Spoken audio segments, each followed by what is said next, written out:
भगवान बिरसा मुंडा शहीद झाले, परंतु त्यांचा इतिहास कुठेतरी दाबला गेला, गळपला गेला, आपल्यापासून तो दूर ठेवण्यात आला.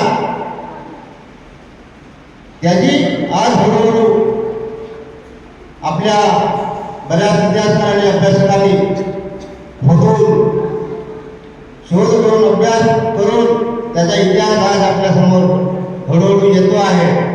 तर हा इतिहास आपल्याला माहिती पाहिजे. निवड जयंती आली की जयंती साजरी करणं, पुण्यतिथी आली की पुण्यतिथी साजरी करणं इथपर्यंत मर्यादित न ठेवता की त्यांनी जे आपल्या देशासाठी आपल्या समाजासाठी जे कार्य केलेले आहेत,